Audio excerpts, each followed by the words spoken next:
Would the gentleman yield for a question? Who's asking?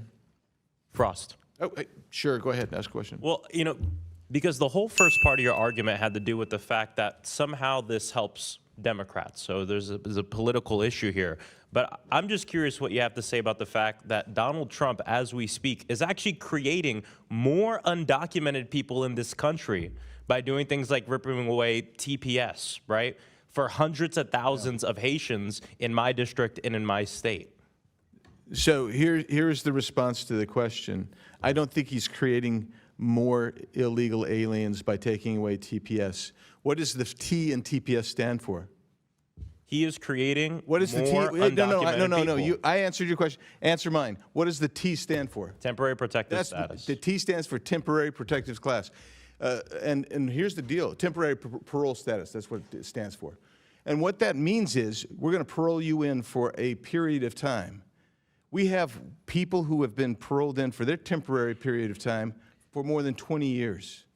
More than 20 years. And they won't go home. So you're saying... And I'm suggesting they need to go home. That's what President Trump's suggesting. I think that's what the American people want. And when we get back to this question... None of the polls show that now. I'm sorry? None of the polls show that now. The American people are overwhelmingly against what this president's doing in immigration. In fact, for the first time in history, more people are with us in terms of I'll take my time back. I was respectful and let you ask your question. I disagree with you. I disagree with your interpretation of what polling is saying.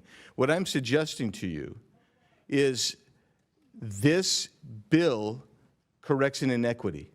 So let me give you an example. How many people are in Congress from California that shouldn't be here because you overcounted, including apportionment of illegal aliens? By some estimates, it's as high as 7.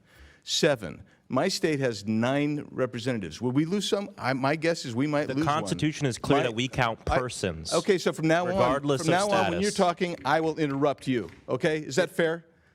You were that rude. You were that rude. You didn't even let me finish my comment. You had to make your point when you can raise your hand and say, hey, I'd like my 5 minutes. Now, while you're doing your 5 minutes, should I just interrupt you all the time? No, I won't, because you know what? I have courtesy and respect, something you lack. H.R. 151, the Equal Representation Act, ensures federal representation is determined by Americans only.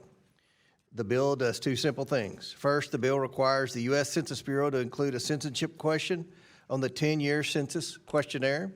Second, the bill directs that this information be used to ensure fair representation by requiring the Census Bureau to only include citizens in the apportionment base.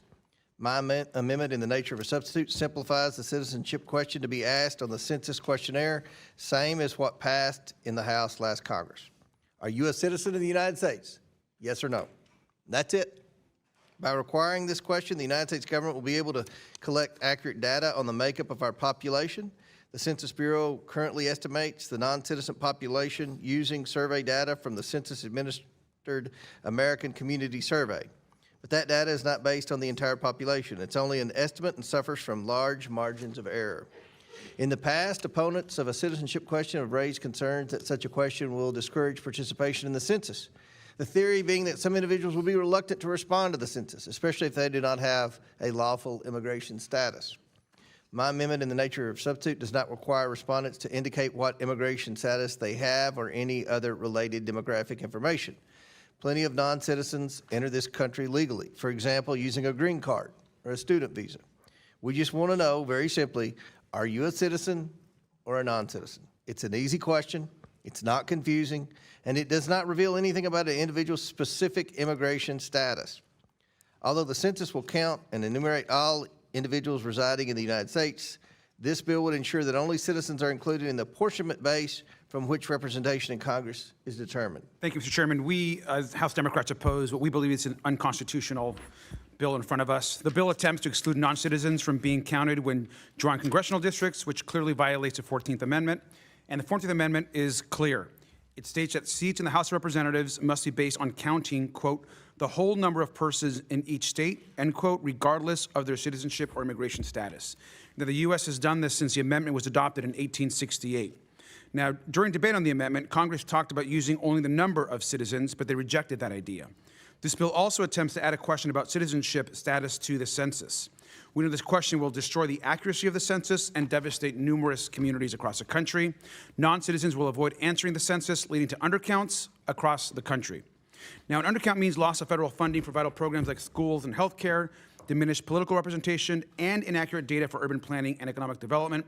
This bill is unconstitutional, and we should all oppose it, and we yield back. Ranking member yields back. Any other members seek recognition? The question is now on the amendment. Oh, I'm sorry, Mr. Frost from Florida. Thank you, Mr. Chair. I just want to say I oppose this blatantly unconstitutional bill that violates the 14th Amendment. Putting a citizenship question on the census would increase fear in immigrant communities and decrease the number of responses, undermining the entire purpose of the census in the first place. America's democracy values representation, and it's important that we have a census that is actually on point, since the population count determines how many U.S. representatives each state gets. Congress is supposed to represent everyone, every human, every person, but this bill dilutes that power for our residents.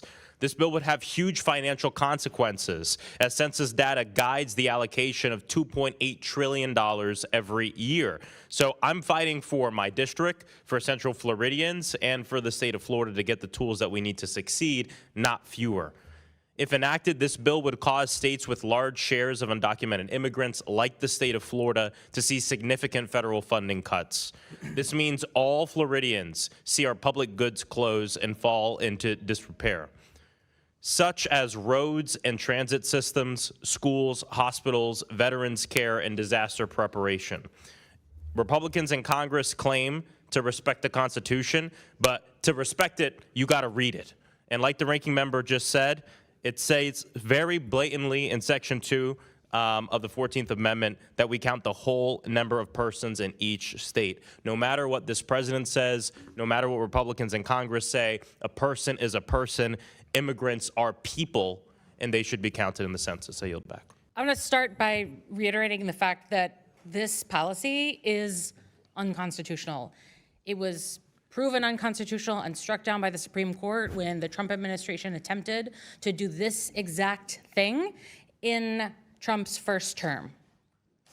They wanted to erase undocumented people and non-citizens from the census, from our communities, from the requirement that we fund and represent all of our constituents as laid out in the Constitution.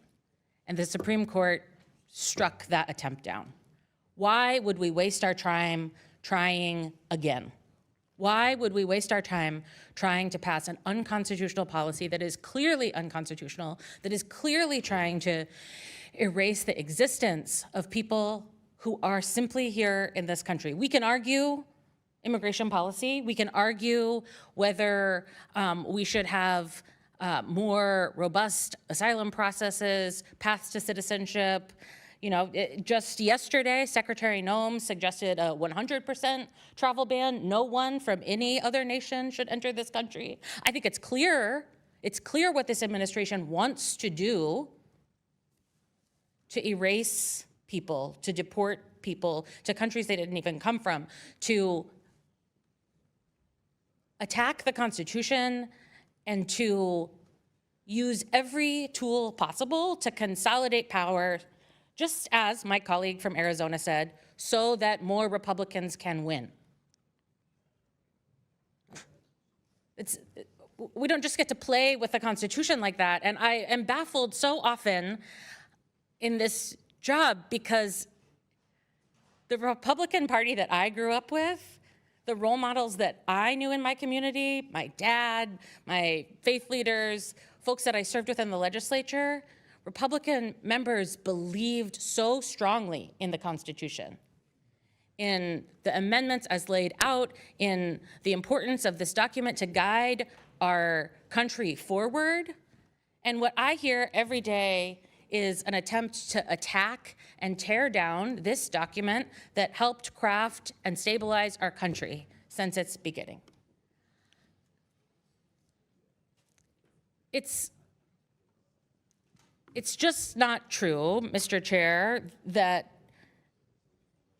adding a citizen citizenship question to the census would not scare anyone. We know that folks in mixed status families, where one is a citizen and one is not, where someone has legal status or someone does not have legal status, those families are much less likely to fill out the census because of their fear. And their fear is warranted because every day across the country, we are seeing folks rounded up on the streets, detained for sometimes hundreds of days, deported to not their country of origin. Some of these people who are US citizens themselves, many of them who have protective status, many of them who have green cards. I have visited with detainees in facilities in my district, and Mr. Frost is right. The American people are against this president's administration policy, this attack on our immigrant community at higher rates than they have ever been before. They believe that Democrats care about people, and that is what we are here to do. We're here to fight for every single person who lives in our country, to make sure they have fair representation, and to make sure that we are funding our states adequately. We're not here to try and rig elections so that more Republicans win. Mr. Chair, I yield back. Yields back. Chair recognizes Mr. Crane from Arizona.